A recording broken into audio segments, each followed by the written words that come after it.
Okay, rulers, settle down. Ruler School is brought to you by Odyssey Games, where you can go to get singles for all your Force of Will and other trading card games, as well as these amazing patrons. Thank you for your support. Class is in session. You guys in your hands having. Hey there, rulers. Welcome back after a long week of Force of Will. Paul is giving you some flowers, but if you need some extra help on your homework, you've come to the right place. It's Office Hours, your favorite ever live Force of Will podcast, and I am joined by my Grants. Woo! Paul Reisman, back from a little bit of a break. And Naoki. Naoki joining us once again. Be sure to check out Naoki. Give a follow over on Naoki's Twitch. We're glad to have you be here, a part of us. A little bit of housekeeping as we got in. And the Rogues Guild, yes. A little bit of housekeeping as we get started. One, if you like the channel, consider doing that subscription button down there below. Liking it, interacting with us. It helps the YouTube algorithm. Feed the YouTube algorithm. And if you like what we're doing and we make you laugh, if you want to support us on a financial side, you can consider clicking that join button to become a member. You get access to these emotes that all these beautiful people are spamming in the chat right now, as well as especially Kiki, as well as something that we are doing, getting started next month. We are doing members-only free tournaments, where you participate in the tournament over the course of the month, and first, second, and third place of the members all get cool prizes, whether it be playmats, promos, maybe some other fancy stuff. And that is going to be sponsored by CCG Prime, who is also sponsoring a giveaway tonight, and a bonus giveaway if you follow the link in the description below to go like their Facebook post. So lots of stuff, lots of opportunities for free stuff for you to check out tonight. So consider those things. And then I know at this point that you probably can't get Epic or the new set from Odyssey now, because I think their pre-orders have all sold out, but they do still have boxes of Epic of the Dragon Lord available. So if that's something you're interested in, looking to pick that up, be sure to check that out as well. Whew, that's a lot. That being said, new set comes out in a few days. Some of us have gotten to have a pre-release experience, and I'm noticing some things in the community that I think need to be talked about. Specifically, after having the experience of this past weekend, first off, if you're getting your pre-release this coming week, we have a very helpful little tip for you as to how you make a pre-release a very good experience. A lot of the cards in this set have to deal with the idea of like tapping your J/ruler to like pay for an activate ability or an awakening or something else like that. But if you're using the draft ruler, you don't have that. So here's our little in-house rule for you. It worked really well for us if you watched the stream, so I definitely recommend, checking it out if you want to see, like, I'm not sure how that works.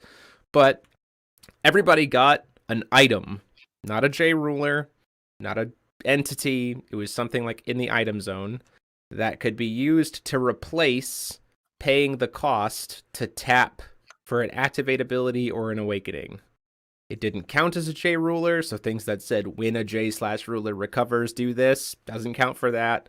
It is void, so it couldn't like tap a light J/ruler you control. But things like the flower, things like Scheherazade, the 3-drop Scheherazade, anything that said rest a recovered J/ruler you control, use that item instead, is an opportunity to use that item instead. It really made the experience really great. We got to really feel like what cards were meant to be used, and like how cards were meant to be used, and made the whole experience a lot better. So if you're still waiting to get your pre-release, that's something we recommend. Whew, that being said, what I'm talking about, what I'm seeing in the community, is there's quite a bit of, what I'm going to put this, loudness is how you typed it, told me it. Loudness? Yeah. There's quite a lot of loudness in regards to some negativity, or like, I don't want to necessarily say it's negativity, but like hyper focused viewpoints. And meaning that like consideration of the new cards, consideration of the new set purely from a single perspective, and that being the like top tier competitive level.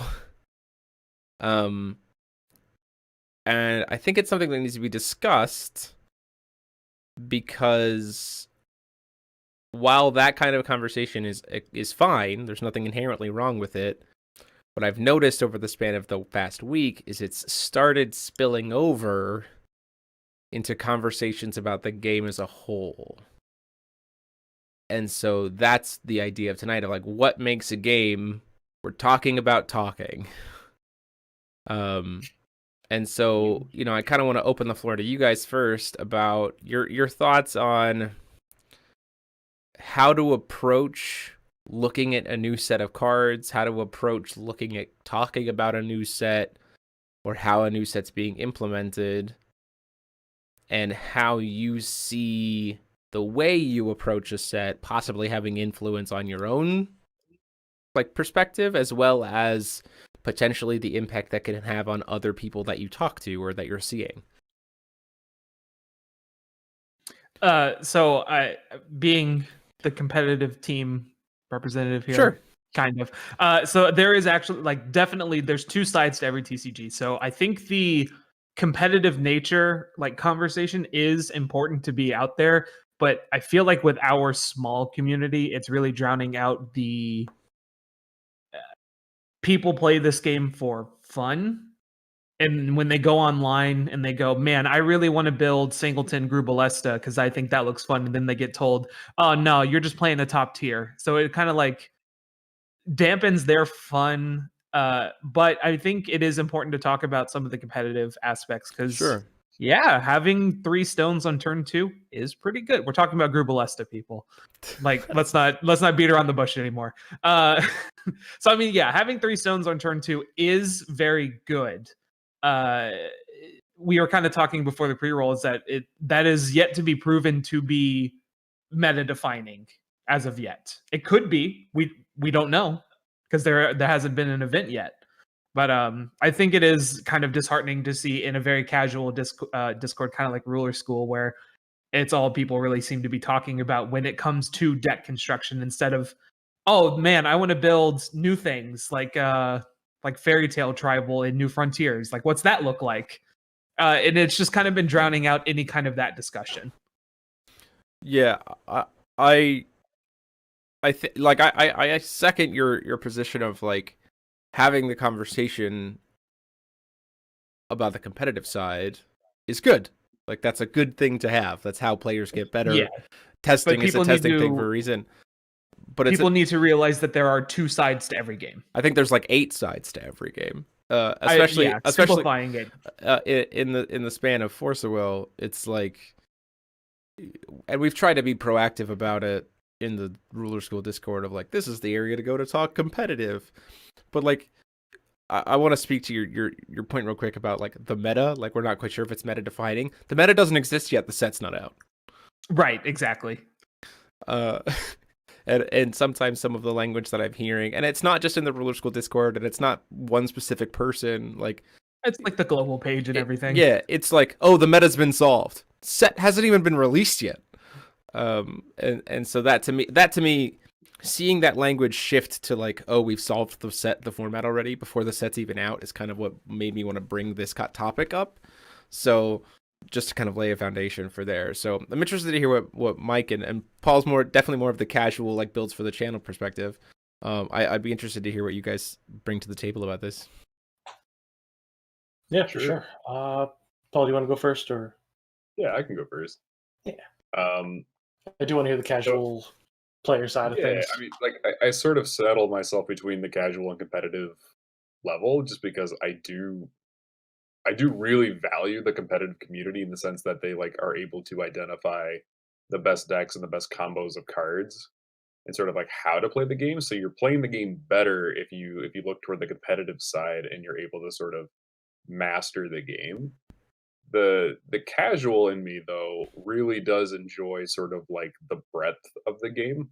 So I try and get the most of the game at the deepest level that I possibly can. And so when I see folks sort of saying one particular card or one particular combination of cards is the peak and there is no other combination that is worth playing, I'm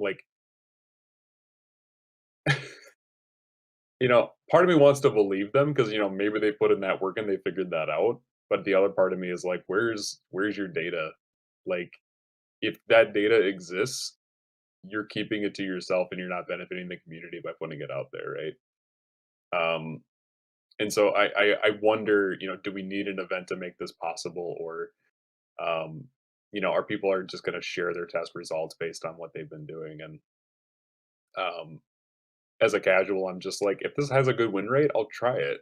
Like I'll give it a shot. I'll try and understand what people are seeing in it, so I can understand it for the channel for the most part. But I think when people are so insular that they think competitive play is the only way to play the game, that really does shock the rest of the community, which I will say is probably 90% of the community is not competitive. I don't know if that's accurate, Jeremy, but I would say you're probably right there. I mean, like, I think there are people who want to play good decks, like want to play well, but aren't like, I'm going to go on the tournament grind. Right? They're just people who, like, for them, competitive is locals. like, I'm the kind of casual player where if there is a GP close to me, I will drive with friends to go to it. But you're not going to see me flying across the world or the country to go to like all of the GPs in order to grind for the invite. You know what I mean? Yeah. It's more of a fun event with the possibility of doing really well than it is like I have to get this GP so I can be like the winner. So that's kind of my niche. Yeah, and even the flying side of things, it's like I definitely vibe with that very much, because like the only flights I've taken have been like Minnesota and Florida for a couple of decent sized events, and if you win it all, then it's worth the trip, pay your flight and pay for whatever else. But that's not the topic of discussion. But either way, I get where you're coming from with it, where it's like you want to go with friends to just have a good time. I like whenever I fly to a GP, I'm normally flying with like Scott or Joey or both of them, and we just get a hotel room, party it up, and then enjoy what we've got. Oh yeah, regardless of results, GPs are always a great time. Yeah, I think one of the things I want to hit up the chat real quick, because I'm trying to speak to this conversation not inherently like, yes, from like this meta is kind of a trigger for it, but I'm also thinking of like, I'm trying to talk about this idea of talking about talking as a whole, like in a card game environment. Like people are bringing up like certain cards and so I'm like, okay, yeah, like in this situation, like I hear what you're saying, but I think having this conversation about the meta idea of like how you're talking about a game or how you view a game and how that comes off to other people, especially in the era that we live in now, where everything's all virtual and like people can't be in person. Like, I personally believe that probably right now, if people had locals, this wouldn't be a problem. Yeah, like definitely. This would not be what it is, because people would have things to talk about and look forward to other than just what are the competitive players talking about. So there's a little bit of a situational like, hey, this is just what the world is right now. So I get that, but I think there's a lesson to be learned there for all of us as players, about like how we go about talking the game and what kind of reach our voice can have. And I'll be the first one to say that I don't think I think there's been maybe a couple of decks in Force of Will's history that to this day I will tell you every time that like, yep, that deck's the be all end all. Like, it's not, that was a meta where this is what you had to play or bust if you wanted to play competitive. Like, you just have to accept that, you have to accept that fact, whatever. But when I talk about, when I look about how I talk about the game now, even if I'm having a conversation with someone about a competitive deck, I try to always remind them of like when they start to tip into that world of like you're a little bit doomsaying or like you're a little bit saying you've solved everything and it sounds really negative. I believe we call that blanding. No, I won't. But in the sense of like, there's been a part of having done content for so long, right? And having been kind of a community pillar for so long, it's about like, how does your voice carry, and what is the message that you're carrying, and knowing who you're talking to.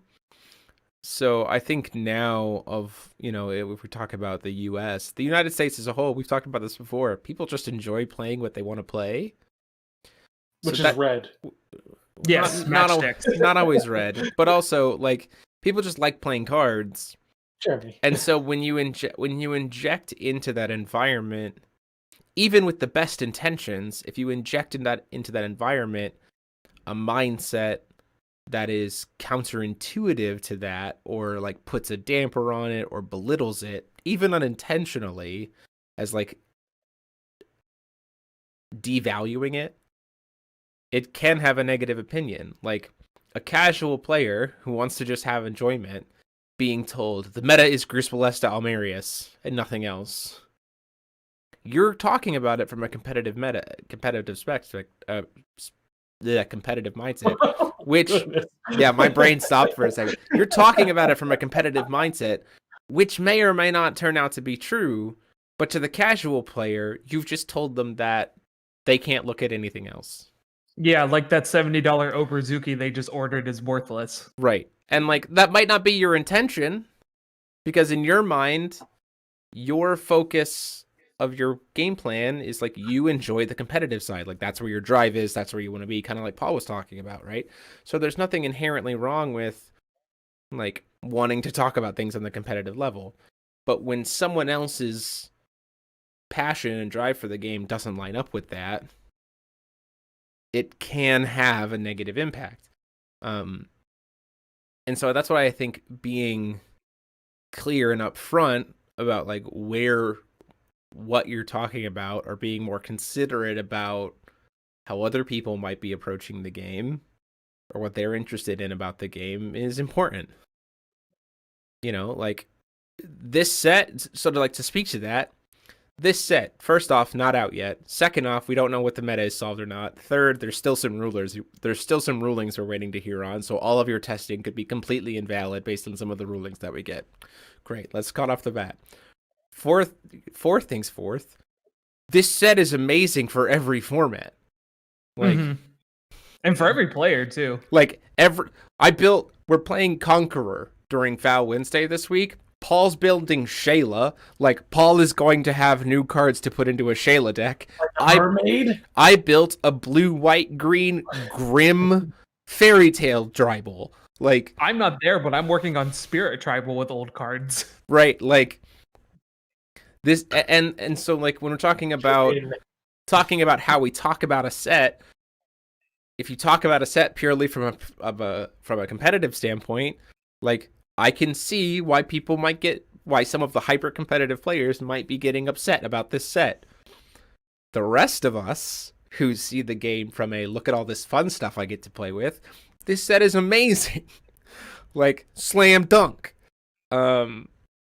So I just think it's important there's a reason why I call myself the This Is Fine dog, of like always sitting in the fire, but it's because like that is what it is, and approaching, having those conversations, approaching how you view something with that kind of mindset.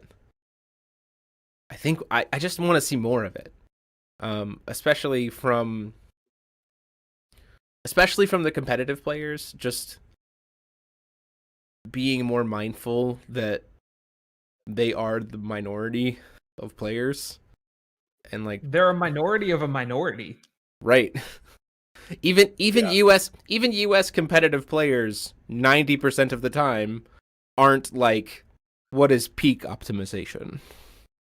Yeah, like I said, I'm on Rogues Guild. I am not even the top of Rogues Guild. There's a reason why I do the content and not the actual GP stuff. So it's like, outside of that, it's the people who are the quote unquote figureheads of like the competitive space are truly the minority of competitive players, let alone force of will players. Yeah, for sure.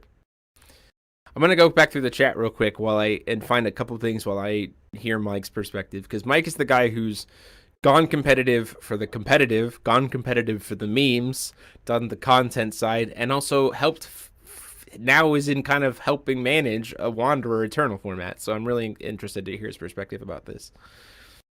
Yeah, absolutely. That's kind of, I don't know. This set has been probably one of the most polarizing we've seen in a while, but not for the reasons that a set like DBV is polarizing. With DBV, you knew the cards were strong. You knew the cards were way too good for what they were. And it's like, if you didn't have them, you lost. But this, it's like, Oh, that's unfortunate that his microphone cut out right as he was about to say this. The thing about this set. It must be really, really profound. Yeah.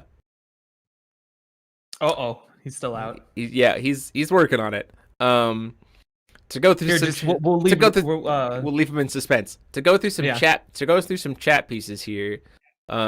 Jerry Felix, do you think tapped turn 1 stone is actually intent for Gruus Ballista? 1, we need to find out. 2, don't forget that both players skip their first recovery phase, so the soonest you can use that stone is turn 3, but we do need to wait to see if it was a printing, like a decision formatting mistake. We'll have to wait and see. That's one of the 2 rulings that we're still kind of waiting to hear back on. The earliest you could use it is turn 2.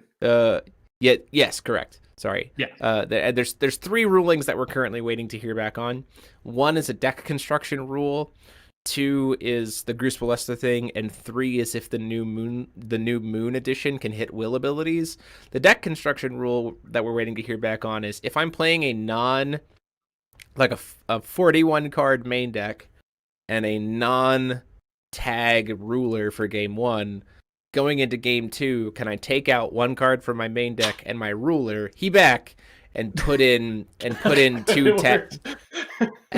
2 tag 6 sages for game 2, because technically your deck is still legal and you've taken the same amount of cards out that you put in. So we're waiting to see if that gets addressed. So there's still some rulings to hear back, but that's kind of what you're talking about. Dominic, I think Match 6 isn't vitally competitively, but breaks casual play. Don't play it. This is why we tell you not to play it. There's so many bad ways to answer it that just completely invalidate it. Yeah, exactly. We're just saying, although if you're facing someone always running pure matchsticks in casual play, they be the issue, not the deck. You're right.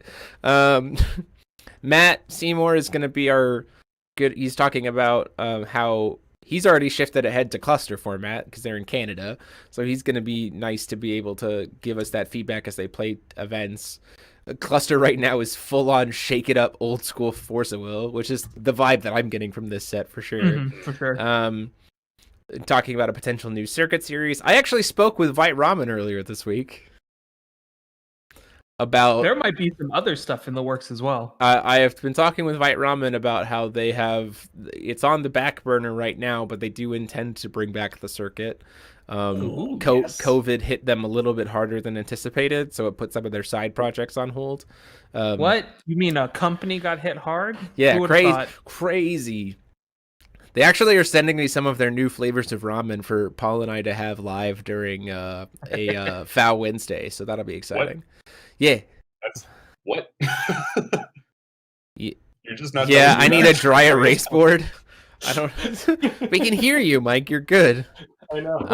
Yeah. Let's see. Greg Rumble said I need one. So Canada is cold right now. We're basically almost Canada over here in Michigan. Yeah. So not on my side.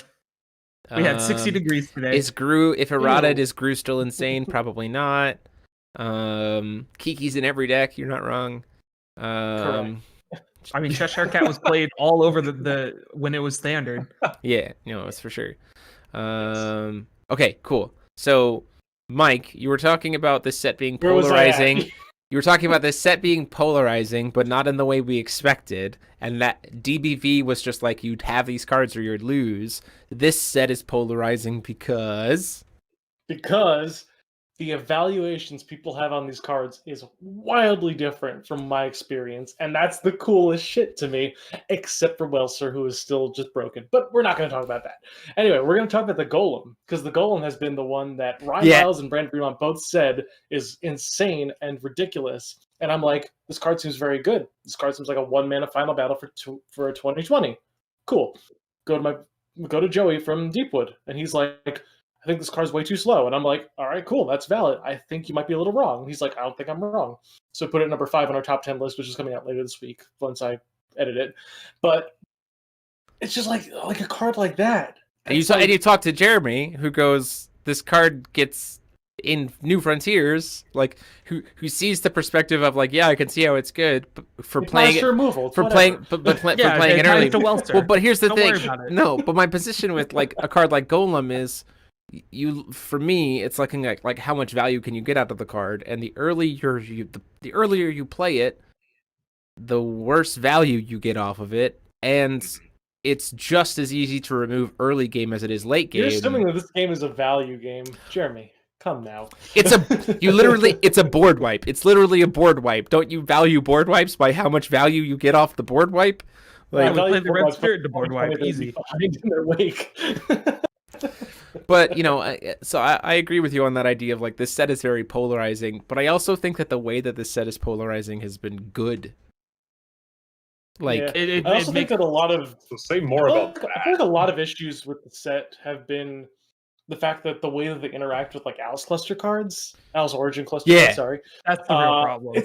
That's been like a real problem. And it's like, Rizard does this Griffin stuff, but now Rizard can also go, all right, sack the Rhea to part of true power, put a Golem on the field. Oops, I also have a board clear now on top of the billion other things I have. It's just like, you get stuff like that, and you're like, feels bad, but also at the same time, it's, the ceiling that the set has given us is so high with the power that comes from Alice Origin. But as soon as Alice Origin rotates out, the set becomes very diverse, and I kind of like that. It makes me really want to just like Jeremy sees every new card as a precious baby who has a place in the world, and that's fair. You're not wrong. Like you're not right. Every Pokemon is valuable to somebody. Especially this card is garbage. This card is garbage. This card is great. Oh my god, that was such a good meme. Who posted that again? That's just God, I forget. That was Steven Holsheiser with that I savage meme. What a good boy. Matt, I agree with you. The lack of locals and lack of actual people to like play in an environment like Discord or global communities, the algorithm naturally pushes up people who talk a lot.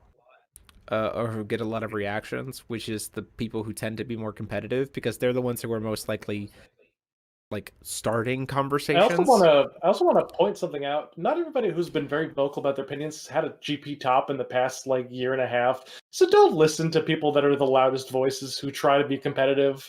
Just a quick heads up there. Just want to put that out there real quick for the community. Well, also just like this idea of,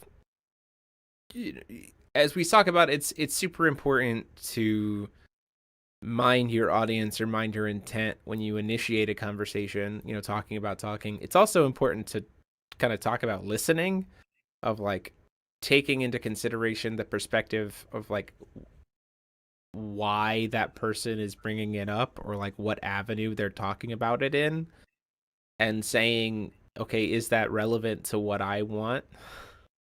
Because if you're a more casual player, or we're talking about like a silly Foul Wednesday challenge, or talking limited, someone can bring up their concerns about competitive play, and I can go, yeah, okay, whatever.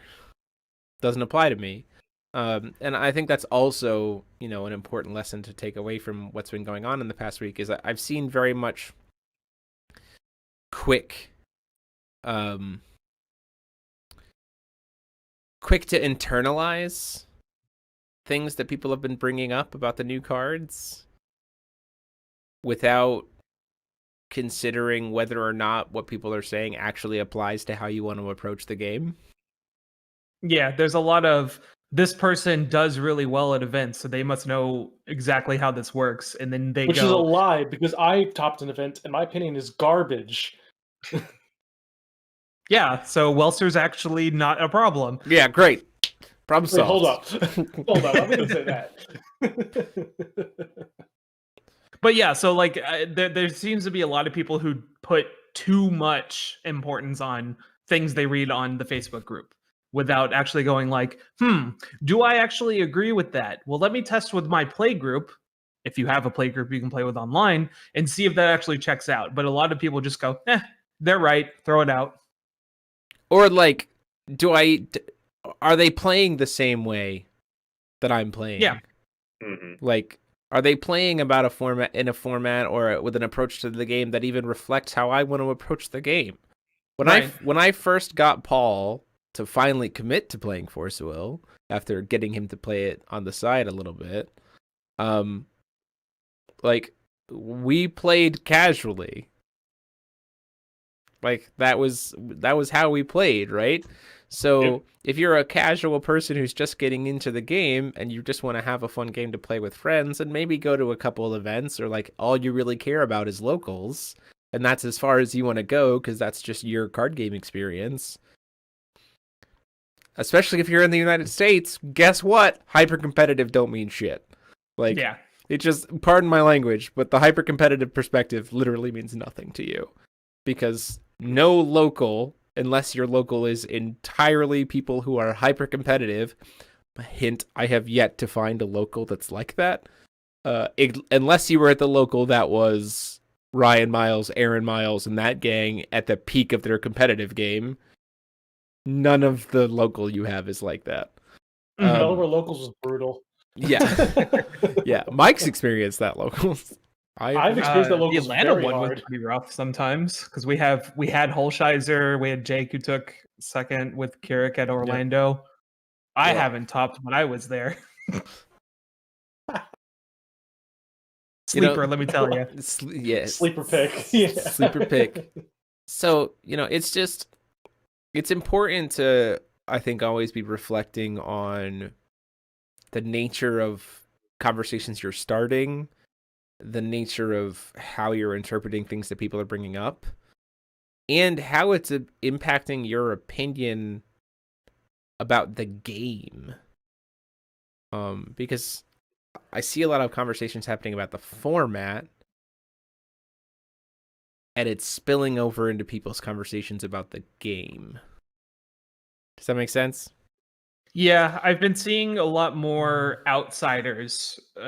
I hate to use that word, but people who don't play Force of Will but are aware of the game. That whole resurgence of, hey, isn't that game dead? I have been like popping up a lot more recently, and it's really strange because like I poke my hands into the Magic and Yu-Gi-Oh world for content creation, and it's like I've been seeing that sentiment whenever I talk about it. So it's like, oh yeah, I've been hearing about this new set and how it's just killing the game. Or like, I love hearing that from Yu-Gi-Oh players. Like their sets don't kill the game with every single set that comes out. Oh yeah, that's dude, new FTK every set. Yeah, or like this idea of, and maybe the question I would have for Paul about this, because I'd be interested to hear his thought here, is Force of Will is more than just what format you're playing. Like Force of Will as a whole, and your mindset and your takeaway from the game is about more than just what format you're playing. And I think it's very easy to get that mixed up. But about maybe how you approach, or Paul, in your mind, of like what separates having a conversation about a format versus having a conversation about, and your feelings towards a format versus having a conversation about the game and your feelings towards the game. That's an interesting question. This is a follow-up to your asking me about why I think this set is polarizing in a good way. This will build on. I will build on that based with your answer. Good, because I'm like, that's a interesting assertion. I think it's just sort of like my background personality. I just sort of noticed that there are ways for us to steer a game into it being healthier. Force of Will has been one of those moments that has just really proven that for me. So if we have a quote unquote bad format, like there are people pulling levers in the community to try and make it better. I haven't seen that in Yu-Gi-Oh! And so when it was like one bad format after one bad format after one bad format after one bad format after one bad format, it's like after one bad regional experience after another bad regional experience, it just sort of compounds because no one is looking to actually change the overall situation, right? In Force of Will, there's a committed group of people who are like, we want this game to be accessible for as many people as possible, right? Like, so Jeremy and I are not invested in building the competitive community of Force of Will in the sense that that is our only goal. Like, our goal would be we want people to play the game. And so, like, if there's an issue with the format, we're aware of it and we might want to, you know, Jeremy more than me talk to certain people he might know, right, in the world. Hint hint about, you know, what things people are experiencing in the community, and oftentimes the company responds positively. I mean, New Valhalla alone, that whole shift proves that the design team has a completely different philosophy and a different look on this game. So when we say I solved the format as one person in one country when an entire design team spent months and years to develop this set because they want more people to have access to this game than just the competitive scene. For you to say you solved the format in one fell swoop without the cards and without the background knowledge and without the interaction, it just kind of rings a little arrogant. You're prejudging the format before you can, and so Force of Will hasn't proven that in any way. And so we've Yeah, had bad formats in the past, right? But they fixed it. yeah, and They always fix it. and I think that to build on that is why I'm talking about this polarizing. Can you plug in some headphones or something, Paul? I'm getting like my voice coming through your microphone. I don't know why that keeps happening. That's Yeah. really weird. Like when I talk about this being polarizing in a good way, I mean in the fact that I'm seeing conversations of people who are truly in that space of like excitement for things beyond the competitive. Like what I'm seeing is like I'm seeing the polarizing in terms of like the hyper competitive players are saying that this is terrible for this blah, blah, blah, blah. But on the polarizing end, I'm also seeing the casuals going, this card looks so fun, even if a competitive player says it's super bad or a competitive player says it's like the most broken thing ever.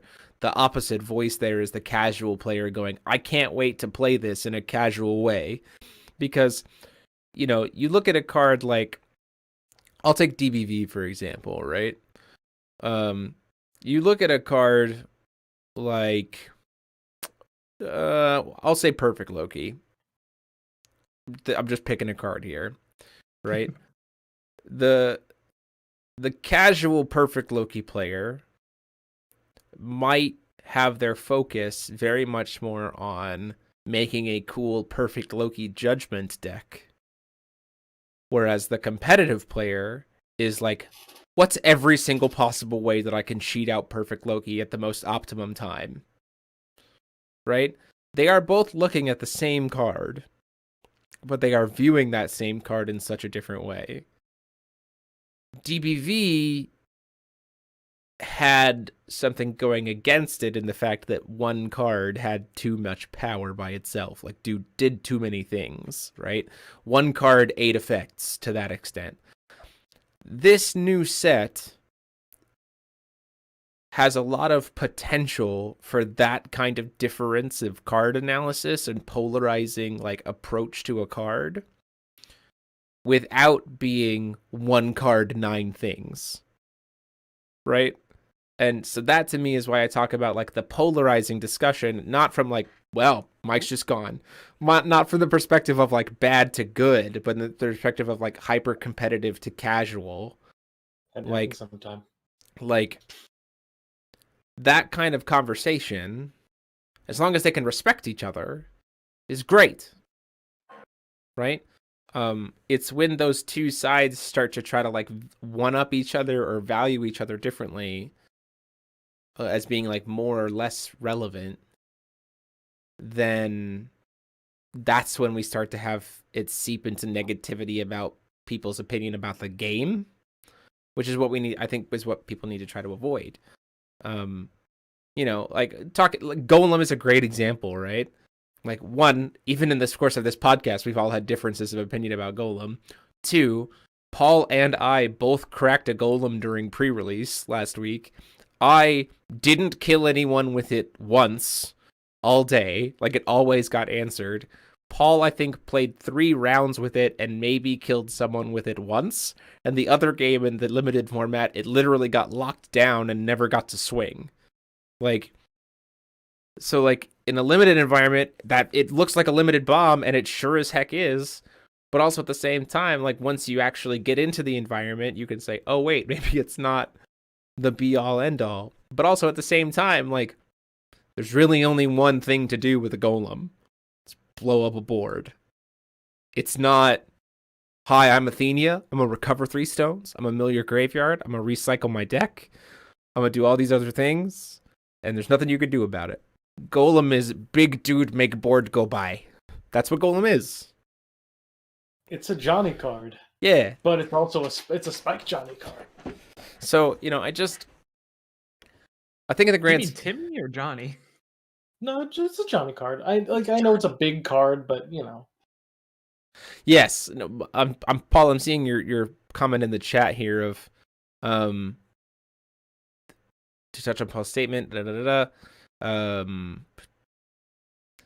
I've come to this conclusion. So I will support my conclusion rather than here's a theory. Let's see how true it is. Yeah, that's that. I feel like that is where some of the conversation has led. Mm-hmm. Which is not great when that turns to value statements of like value of opinion, value of conclusions. So I feel like we've I think we can. There's one specific example that I can think of in Force of Will's meta history where everyone said altar decks are the deck, and then we had a GP where 2 pandas were top 2. So it's like there's always that thing that happens. Yeah, for sure. Vijeri, Gaucho, people complaining about Ultra Golem, didn't we get Abdul? I don't think as a whole people are complaining about Abdul. People are complaining about Golem. I think more so what we're talking about is the generalized concept of like when language that people bring about a format, about their opinions about a format, starts to color their messaging towards other people about the game who might not view the game the same way they do or approach the format the same way they do. And that's where we talk about like, how are you talking about it? Where are you talking about it? Who are you talking about it with? How do they want to play the game? How do you want to play the game? Like it helps you find better communities. It helps breed positivity versus negativity. Because if you just start getting into fights with people all the time, or like have people put down your opinion or like your idea because they view the game from a different perspective as you, that's what we're trying to avoid. Yeah, theory crafting and execution of theory builds a lot of camaraderie in a community for a card game specifically. Being able to be like, I think this deck is good, and then everyone goes, okay, prove it, instead of, no, you're trash, stop talking about that. One is obviously better than the other. Yeah. Matt Seymour, can I just talk about the interactions you've had with the new Digimon community? They assume Fow is dead, and when I compared the games, they just don't want to hear it based solely on that. Awesome. Gotta love that perspective. The Digimon community is already toxic as it is anyway. So they have no handle on how to keep their player interested. They're full of scalpers who want to make a huge buck rather than push the product for new players. That sounds familiar from another game that has 3 words in its title and an "and" in the middle of it. And then 3, they have a really negative opinion of people who play certain colors, don't take them seriously. That sounds a lot like what we're talking about right now. There's a massive issues in supply for that game, but when you talk about coming from a game that doesn't have an issue, they laugh and say it's because no one buys that game. That also sounds a lot like a game that has 3 words in the title and an and in the middle of it. Sounds like a dead game that has 2 words and an AS initial. that as well. Rhymes with Bargent Baga. Yeah, exactly. Bargent Baga. Yeah, so like, I think in the grand scheme of things, what we're trying to, the takeaway message from today is you're especially now when locals aren't there, your voice and your approach to how you talk about the game and the approach of how you respond to others about the game can have a drastic impact on a person's outlook on the game if you're not, as the speaker, being considerate of the different perspective that person might have or the different thing that brings that person to the game. And as the listener, one, blindly listening to what someone else, or like just going along with whatever someone else says, and 2, asking yourself, am I the same type of player as that person?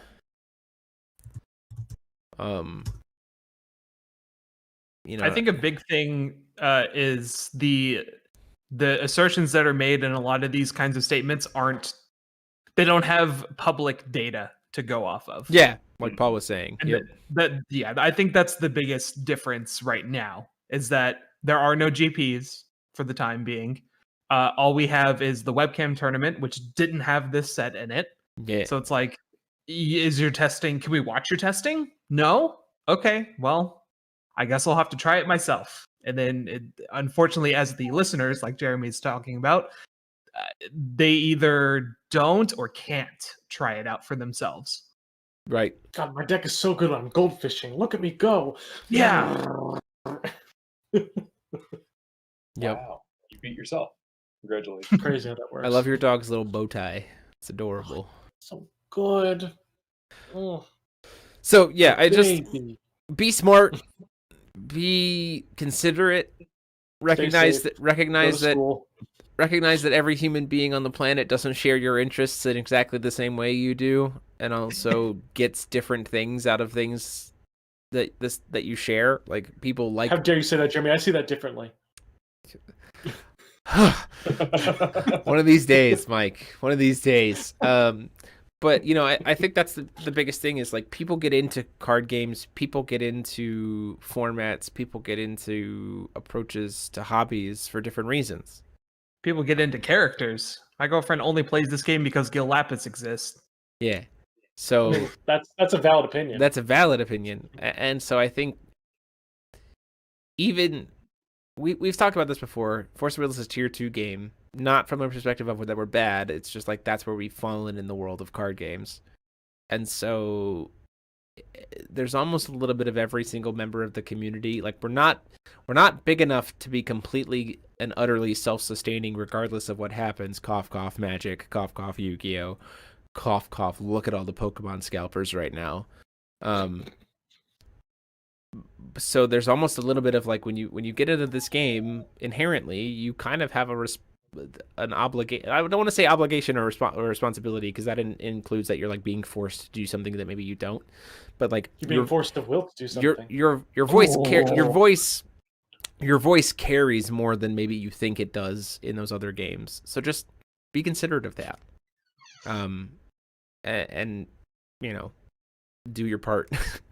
Just have fun. Yeah, and also just have fun. Like it's pieces of cardboard, and there's no tournaments right now. Like I had a statement that while Paul was talking, but I didn't want to interrupt him. But I want to bring it back here because I feel like a lot of Force Will players need to remember Rule 0 of Commander: is that if you are playing a card game, it is a game. Fun happens first.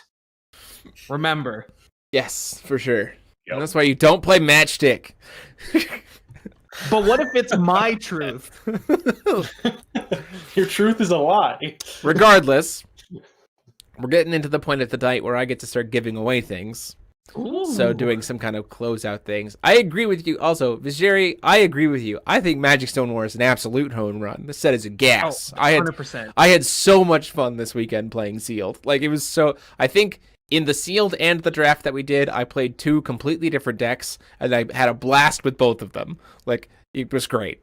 Jeremy, the first time I feel a Death Scythe, I'm gonna cry. Oh yeah! Magical. Oh yeah! So put the deck where it came from, or so help me. Yeah, Visheri, your voice carries more in this game, even just as a regular community member, than it does in most games, just because the nature of the side. So nobody cares what your opinion is if you're playing Yu-Gi-Oh, Pokemon, and Magic. That's the correct. No one cares. But we care. We care about you. We care here. Yes, we care. You, especially you, me. Dan Rowland. It's time to give away stuff. So before we get to the giveaway stuff, first off, huge thanks to CCG Prime for sponsoring the giveaway, as well as the giveaway that you can go like the post in the description. There's a link right to it. You can go. That's a second giveaway, and for CCG Prime sponsoring the new monthly Discord Ruler School member tournaments. So if you want to get in on those, they are free to enter. They take place at your own pace over the course of a month. There's a prizing for first, second, and third at the end of every single month. You don't have to pay for shipping. And there's all kinds of cool stuff that we have planned for that. Our first format, by the way, is going to be cluster format. So you can play via Discord, Untap. You can play via webcam, however you want. It's super open-ended, but you have to be a channel member. So you have to help us get that ticker for Lumia up towards 100 to be able to participate in those, but it's free every single month. So consider that. And also, if you haven't checked it already, Dan has like over 10,000 singles. It's a lot of singles. There's a lot of singles from like Force of Will's like beginning to now, and is constantly acquiring new stuff and Dan doing some Rowland very is here fancy telling stuff. you there are hot singles in your area. Yes. And he can supply them to you. The pricing for the first members tournament, by the way, is first and second, along with some stuff that I'm going to throw in later. First and second each will get a copy of both Heavenly Flash and Pierre monthly promos. For first and second at the end. Those are cool promos. So if you're not a member already, consider clicking that join button down below. It costs less than the price of a Twitch subscription and goes directly to support the channel. And then you can get 60,000 apparently. 60,000 promos. That's a lot. Ooh, that's a nice Pierre. Yeah, that's Pierre. That guy Pierre because his bladder's empty. Oh my gosh. So now what we're gonna do is we're gonna do a little bit of the giveaway stuff. So as usual, I'm gonna give you until 10 o'clock Eastern Standard Time to give me your entries. And the question of the night is, if you had a ruler from any time in Force of Will that you're most excited to try these new cards out with, who would that be? So it could be for any format, any ruler in Force of Will's history that you want to use the new cards with. Who is it? You got 3 minutes. Put your entries in the chat. Do we want to share our answers? Grim. While we wait? Done. It's Grim. I've already built it. I'll put mine in the chat because I want to enter. I'm not signed into the correct account, so I just always I build humans every set. So Brunhild is currently the human ruler for me. So Brunhild. Give me your answers in the chat. What about you, Paul? Say one more time, because I don't think I heard it. What ruler are you most excited to go back and use the new cards with from any time in Force of Will's history? Okay, so not Shayla, because I already am doing that this Wednesday. It can be Sherry. It can be Shayla. I'm doing. It's definitely not Sherry. It's too easy. It's too easy. Okay. Too easy, obviously.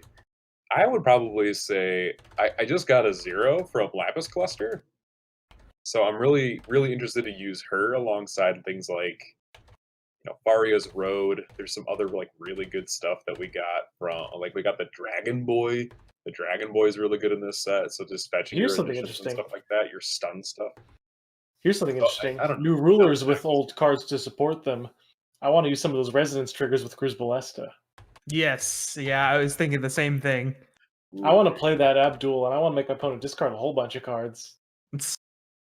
Oh yeah, with the resonance trigger. Mm-hmm. Solid. Get those entries in. We got a lot. Golem Pandora. We do have soft golem support now. It doesn't have mobilize though, so Not really. Stone a Golem should have mobilize. Buff him. You can buff him. Yes, you can. God, imagine if they get it mobilized. Just randomly bring mobilize back. Just errata Down. mobilize onto it. That'd be one way to nerf him. Mobilize If he's X as where X is powerful the as amount of people stones say. you control. Ooh, Dark That'd be Tree. flavor. The flavor would Here, work. Dark Tree. Dark tree. Okay, just a few more seconds. Get those entries in. Only a few more seconds. Hurry, people. Freyla. Interesting. I like all the dark up support we got. I'm interested to know more about that. There is some more. I don't know, like Lilith seems like a good pick for Freyla. Because it has to deal with damage resonators, you know? It's true, yeah. Yeah, that's for sure. Golems with arena. Bring back Incarnate, cowards. I've been yelling about this since they stopped using it. Okay, here we All go. those DVD golems should have been inheritance. We're randomizing. Paul, give me a number between 3 and 7. 6. 1, 2, Needed 600 to pass. 3, You got 4, it. 5. And our winner is Gray Grumbler. Yay!